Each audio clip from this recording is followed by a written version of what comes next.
বাংলাদেশে যাচ্ছি আলহামদুলিল্লাহ ভালো লাগতেছে, কিন্তু বাংলাদেশের পরিস্থিতি তো খুব ভয়াবহ। এখনও কনফার্ম না সৌদি এয়ারলাইন্সে যাইতেছি। এখান থেকে হিথ্রো থেকে সৌদি ওকে কনফার্ম, কিন্তু সৌদি থেকে বাংলাদেশে এখনও কনফার্ম দিতে পারতেছি না, এখনও ক্লিয়ারেন্স ওইরকমভাবে পাই নাই।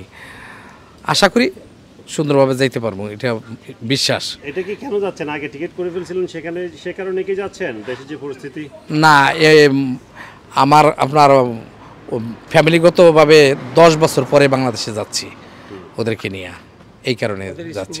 ওদের স্কুল হলিডে শুরু হয়েছে, যার কারণে এখন দেশের এই পরিস্থিতিতে কি নিরাপত্তা কেমন নিরাপদ বোধ করতেছেন? তো নিরাপদ ওইরকমভাবে নিরাপদ না, অতটা শিওর না, বাকিটা আল্লাহর ইচ্ছা।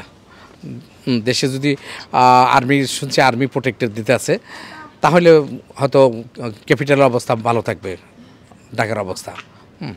বাহিরের অবস্থা বলা যাচ্ছে না। সুপ্রিয় দর্শক, আপনারা শুনলেন একজন প্রবাসী ভাই বাংলাদেশে যাচ্ছেন, কিন্তু তিনি এখনও নিশ্চিত না আসলে কি হবে দেশের অবস্থা, কারণ দেশের পরিস্থিতিতে তিনিও নিরাপদ বোধ করছেন না। এইভাবে অনেক প্রবাসী বাংলাদেশে যাচ্ছেন, তাদের আমরা নিরাপদ সফর হোক সেই কামনা করছি। Sarwar Hossain, top news, London.